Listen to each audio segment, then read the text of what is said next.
হে ৰাম নমো নমো পৰম মংগল লক্ষীপতি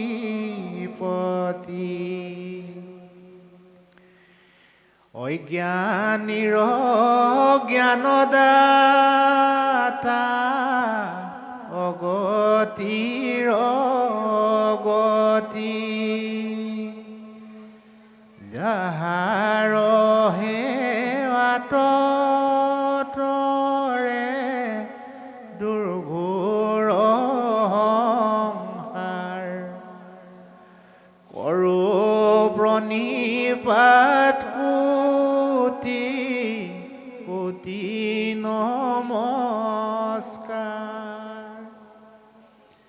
আমি যে যিজন পৰমেশ্বৰ ভগৱন্তক আৰাধনা কৰোঁ, সেই জগতৰ ঈশ্বৰজন হৈছে জগত মাতৃ আই লক্ষ্মীৰ পতি, জগত মাতৃ আই লক্ষ্মীৰ স্বামী।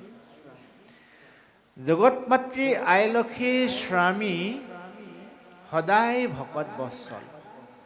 আমি যদি অজ্ঞানী হৈও সংসাৰত জন্ম লৈছোঁ, আমি জ্ঞানৰ ভাণ্ডাৰটো ল'বলৈ হ'লে ঈশ্বৰক ভজিবই লাগিব, ঈশ্বৰক ভজিবই লাগিব। কাৰণ ঈশ্বৰৰ কৃপা কৰোণা দয়াৰ বাদে এই সংসাৰত জীৱবিলাক দূৰৰে কথা, গছৰ পাত এখিলাও লৰচৰ নহয়। মাধৱ পুৰুষে সেইকাৰণে ইমান ধুনীয়া দিহা ঘোষা এষাৰ দিলে, গালে গাই থাকিবলৈ মন যায়। দিয়ক এবাৰ গাওঁ। হে ৰাম কৰুণাময় ৰাম কৰুণাময় কৰিও কিবা যেন উচিত। সকলোৱে চাপৰে বজাওক। হে ৰাম কৰুণাময় ৰাম কৰুণাময়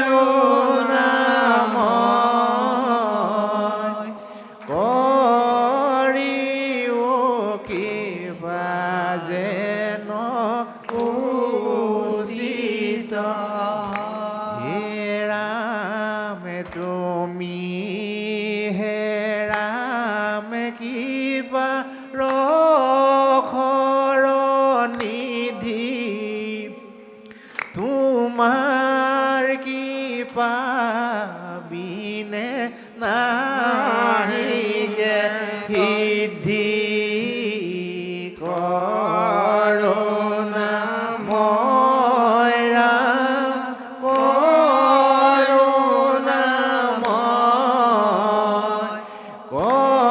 কৰিও কিবা যেন উচিত। হে ৰাম তোমাৰ কৃপাকে কৰিছোঁ আশ, অৰুণ পদ তলে দিও গবাৰ। করুণাময় রাম করুণাময় করিও কিবা যেন উচিত। হে রাম যে তুমি রাম করুণা সিন্ধু, তোমার কৃপা বিনে নাহিকে বন্ধু। করুণাময় রাম করুণাময়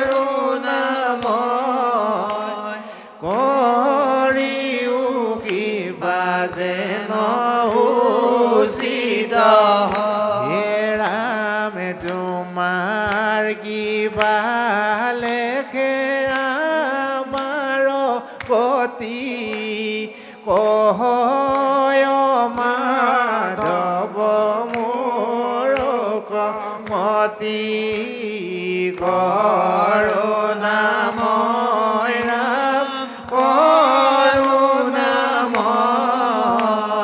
কৰিও কৃপা যেন উচিত হয় কৰিও কৃপা যেন উচিত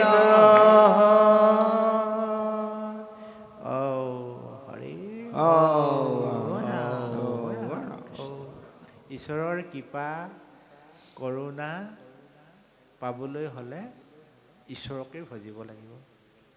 তাৰ বাদে বেলেগত ঈশ্বৰৰ কৃপা কৰোণা বিচাৰি নাপায় দেই। কাশী গয়া বৃন্দাবনত আপুনি মই যদি ঈশ্বৰৰ কৃপা কৰোণা বিচাৰি যাওঁ, গুৰুজনাৰ মতে নেপাওঁ বুলি কৈছে। আমাৰ জনপ্ৰবাদ এটা আছে, অ হে ৰমন নালাগে যাবলৈ কাশী বৃন্দাবন, বৃন্দাবনত কৃষ্ণ নাই মোহন বাহিল ভকতৰ মাজতে আছে হিৰৈ, ভকতৰ মাজতে আছে হিৰৈ। জগতৰ ঈশ্বৰ কৃষ্ণই বৃন্দাবন মথুৰাত নাই। ক'ত থাকে? য'ত ভকত থাকে, য'ত ভগৱন্তক আবাহন কৰা হয় সেই ঠাইতে ভগৱন্ত থাকেহি। গতিকে ভগৱন্তক আবাহন কৰা নিৰ্মল স্থানৰ সম্ভেদ পালে আপুনি মই যাব লাগে। এতিয়া যে কালি পৰহি চিনেমা এখন ওলালে, ৰৈ ৰৈ বিনালে, আপোনাক মোক কোনোবাই তামোল পাণ দি মাতিছিল নি? কোনেও তামোল পাণ দি মাতা নাই। আমি শুনিছোঁ, দৌৰি গৈ চাইছোঁ। ঠিক তেনেকৈ আমি যেনেকৈ মনত আনন্দ এটা লাভিলোঁ সেইখন চোৱাৰ কাৰণে, তদ্ৰূপ ভগৱন্তৰ অনুষ্ঠান ইয়াত হৈছে বুলি গম পাই আজিৰ পৰা মোলৈ ফোন কৰোঁতে 3 মাহমান হ'ল। গতিকে সেই অনুপাতে আজি আমাৰ ইয়াত যথেষ্ট ভকত বৈষ্ণৱ হ'ব লাগিছিল। কিন্তু ঈশ্বৰৰ কৰোণা কৃপা ল'বলৈ সকলোৱে নিবিচাৰে। বুজি পাইছেনে? গতিকে যিসকল ব্যক্তিয়ে পৰম ব্ৰহ্ম ভগৱন্তৰ কৃপা কৰোণা লাভ কৰিছে সেইসকল ব্যক্তিয়ে এই সংসাৰতো স্বৰ্গ সুখ লাভ কৰিব। স্বৰ্গ বুলি বেলেগ এডোখৰ ঠাই নাই দেই। সেই ওপৰৰ ফালে স্বৰ্গ বুলি ক'লে আমি চাওঁ, পতাল বুলিলে তলৰ ফালে চাওঁ, নহয়নে? তলৰ ফালে চোৱা মানে কি? অধোগতি, নৰক। ওপৰৰ ফালে চোৱা স্বৰ্গ মানে কি? আনন্দ, সমৃদ্ধি। গতিকে স্বৰ্গীয় সুখ যদি তুমি ল'ম বুলি ভাবিছা বন্ধু, জীৱনত সন্তৰ সংগলৈ আহিব লাগিব আৰু হৰি কথা শুনিব লাগিব। স্বৰ্গীয় সুখ কোনেও কাকো দিব নোৱাৰে। আত্মসন্তুষ্টিয়েই বিশ্ব ব্ৰহ্মাণ্ডৰ স্বৰ্গীয় সুখ। আত্মসন্তুষ্টিয়ে বিশ্ব ব্ৰহ্মাণ্ডৰ বৈকুণ্ঠ সুখ। আত্মীয় সন্তুষ্টিৰ অবিহনে মানুহবিলাক পংগু। সমাজত 2 প্ৰকাৰৰ পংগু মানুহ আছে। এক প্ৰকাৰৰ পংগু হৈছে শাৰীৰিক পংগু মানুহক আপুনি মই সহায় কৰি আমাৰ মাজত জীয়াই ৰাখিব পাৰোঁ। আৰু এক প্ৰকাৰৰ পংগু মানুহ হৈছে মানসিক পংগু মানুহক মানুহে চিনি নাপায়। ধুনীয়া পোছাক পিন্ধা, নামি দামি গাড়ী লোৱা মানুহজনৰো মানসিক পংগু হ'ব পাৰে। আৰু আজিৰ সমাজখনত মানসিক পংগু মানুহৰ কাৰণেই সমাজখন বিশৃংখল হৈ গৈছে। কোনে জানে, আপোনাৰ মোৰ সন্তানো কিজানি মানসিক পংগু ভুগি আছে। গতিকে এই মানসিক পংগু নিৰ্মূল কৰিবলৈ হ'লে সৎ কৰ্ম, সৎ চিন্তা, সৎ সং, সৎ আলাপ এইবিলাকেই হৈছে তাৰ ঔষধ। আজি আমাৰ মাজত অত্যন্ত ভয় লগা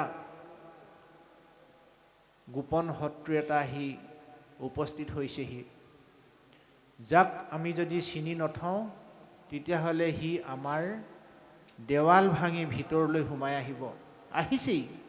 বহুতৰ বৰঘৰৰ ভিতৰত সেই গোপন শত্ৰুৱে ইতিমধ্যে বাস লৈছেহি। আমি যাক আপোন বুলি ভাবিছোঁ, যাক লৈ পেলাই আমাৰ জীৱন উৎসৰ্গা কৰিছোঁ, সিয়েই হৈছে আমাৰ মৰমৰ সন্তানসকল। সি ল'ৰাই হওক, ছোৱালীয়ে হওক।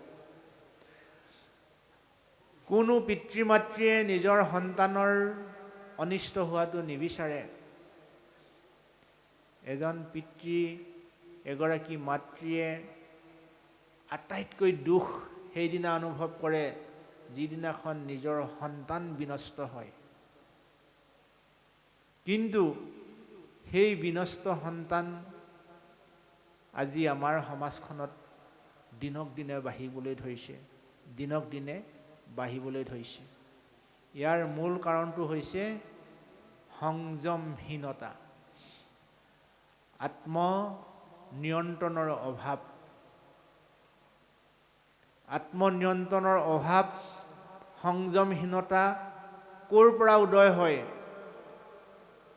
খুব গুৰুত্বপূৰ্ণ বিষয়। এই বিষয়ে যদি অধিক আলোচনা কৰিব লাগে, আমি অধিক আলোচনা কৰিবলৈ সাজু আছোঁ। কাৰণ আমাৰ অনুজসকলক ভাল কৰাটো আমাৰ কৰ্তব্য। মোৰ ভাতৃপ্ৰতিম সমাজখনক ভাল কৰাটো মোৰ কৰ্তব্য। মোৰ জ্যেষ্ঠজনৰ আশীৰ্বাদ লোৱাটো মোৰ কৰ্তব্য। এই সমাজ ধ্বংস কৰিব পৰা, পংগু সৃষ্টি কৰিব পৰা যিটো বৰবিষ, সেই বৰবিষ আমাৰ মাজত অভক্ষ্য ভক্ষণৰ দ্বাৰাই প্ৰৱেশ কৰিছে। ৰাগিয়াল বস্তুৰ দ্বাৰাই ই আমাৰ ঘৰখনৰ মেৰ পেকত সোমাই গৈছে।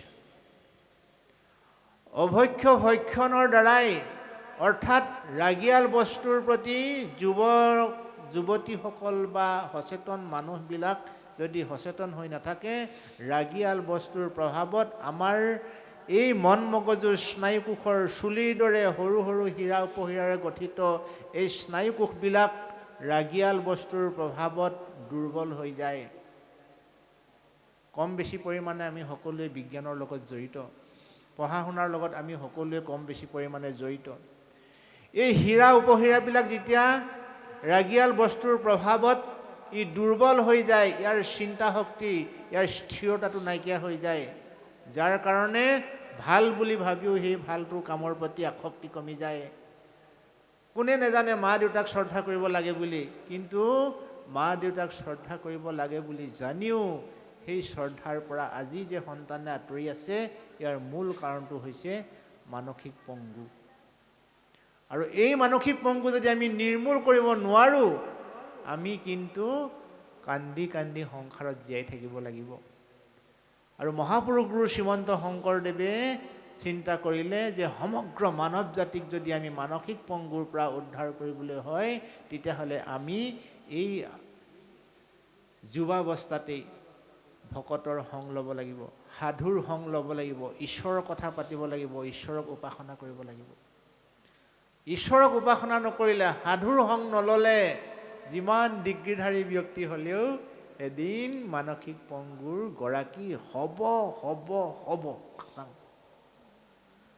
গতিকে সময় থাকোঁতেই সময়ৰ কাম কৰাটো যেনেকৈ বুদ্ধিমানৰ কৰ্তব্য, তদ্ৰূপ আমি অনাদি অনন্ত পৰম ব্ৰহ্ম ভগৱন্তক যদি পুৱা গধূলি অন্তত দেখুৱাই পেলাই নকৰিলেও মনৰ হৃদয়ৰ পৰা যদি ঈশ্বৰক উপাসনা কৰোঁ, তেতিয়াহ'লে আমাৰ মনৰ সেই খেলি মেলি ভাৱনাবিলাকে আমাক আক্ৰমণ কৰিবহি নোৱাৰিব।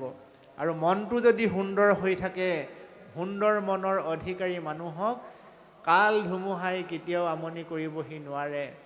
তুমি অকলশৰে লগ পাইছা বুলি সেই সুৰক্ষী গাভৰুগৰাকীক তুমি সেই সময়ত তুমি নিজৰ ভগ্নীৰ দৰে মনলৈ তুমি জ্ঞান কৰা বন্ধু। এই চেতনাবোধটো জাগি উঠিব। তুমি সিংহৰ দৰে তাক প্ৰয়োগ কৰা ভাৱনাটো সেই সময়ত তোমাৰ মনলৈ কেতিয়াও নাহে। এগৰাকী সুৰক্ষী গাভৰুক তুমি নিৰ্জন স্থানত অকলশৰে পাওঁতে তোমাৰ মনটো সিংহৰ দৰে গৰজি কেতিয়া উঠিব? যেতিয়া তুমি মানসিকভাৱে পংগু হ'বা। আৰু আজি আমাৰ সমাজখন তেনেকুৱা হৈছে। সেই সময়ত চেতনাবোধ, আত্মসংযম, সেই সংযমশীল হ'ব লাগিব। সংযমশীল শক্তিটো ক'ৰ পৰা আহিব? পবিত্ৰ ভাৱনাৰ পৰা। A²+B² কি? মই যদি ঈশ্বৰৰ উপাসনা কৰি থৈছোঁ, তেতিয়াহ'লে সেই চেতনাবোধটো মোৰ মনলৈ আহিব। সেই মোৰ ভণ্টি তুল্য ভণ্টিজনীৰ লগত মই কেনেকুৱা নিৰাপত্তা দিব লাগে। মোৰ দেউতা তুল্য দেউতাৰ মানুহজনক আজি মোৰ ওচৰত অকণমান আশ্ৰয় বিচাৰিছে, মই আশ্ৰয় দিয়াটো মোৰ কৰ্তব্য। মোৰ মাতৃতুল্য মানুহগৰাকীক মই মাতৃ দৃষ্টিৰে চাব লাগিব। সেই চেতনাবোধটো তেতিয়া সেই মানুহজনৰ জাগৃত হ'ব। আৰু এই ভাৱনাটো অকল আপোনাৰ মোৰ হ'লেই নহ'ব। ওলাই দেখিবি যাক, শত্ৰু নেভাবিবি তাক। সমগ্ৰ মানৱ জাতিয়ে যদি এই পবিত্ৰ মনৰ গৰাকী হয়, তেতিয়াহ'লে এই বিশ্ব ব্ৰহ্মাণ্ডতে বৈকুণ্ঠ সুখ লাভ কৰিব পাৰিব বুলি এই মহাভাগৱত শাস্ত্ৰই আমাৰ জীৱসকলক এই বাণীবিলাক বুজাইছে। আৰু এই কথাখিনিকে খুব সুন্দৰকৈ মৈত্ৰেয়ীয়ে বিদুৰৰ আগত কৈ আছে। এই উদাহৰণবিলাকে আমাক সংযমশীল হ'বলৈ শিকায়। এই উদাহৰণবিলাকে আমাক মনটো স্থিৰ কৰিবলৈ শিকায়। এই উদাহৰণবিলাকে আমাক ভাৱনাবিলাক দৃঢ় কৰিবলৈ শিকায়। আমাৰ সংগী কোনো নাই, আমাৰ আপোন কোনো নাই। মই মোৰ নিজৰ বন্ধু, আপুনি আপোনা বন্ধু, আপুনি আপোনা শত্ৰু। আপুনি আপোনাক ৰাখে মাৰে, হৰিক নভজি নৰে, আপুনি হুয় নষ্ট। মন কৰিছেনে? যি মানুহে হৰিক নভজে তেওঁ নিজেই নিজৰ নষ্ট হয় বোলে। হৰিক ভজি আপোনাৰ বতাৰে। যে বোপায়ো এইকাৰণে হৰিক ভজনা কৰিব লাগে যে তই হৰিক ভজনা কৰিলে তোৰ জীৱনটো উন্নতি হ'ব। নাই আজি তোৰ সংগী, নাওখনি অকলে বা, নাই আজি কাৰো সঁহাৰি, যিমান পাৰ আগুৱাই যা। বিচাৰিছ যদি প্ৰগতি, নাহিবি আৰু উভতি। বিচাৰিছ যদি প্ৰগতি, নাহিবি আৰু উভতি। নিবিলাবি হঠাৎ তোৰ যৌৱন, তই নিজ কৰি ৰাখিবি সংযম। এই যিটো সংযম শক্তি, এই যিটো সংযম সম্পদ, এই যিটো সংযম আয়ত্ত কৰা কৌশল, ই সাধুৰ সংগৰ দ্বাৰাইহে উদ্ভৱ হয়।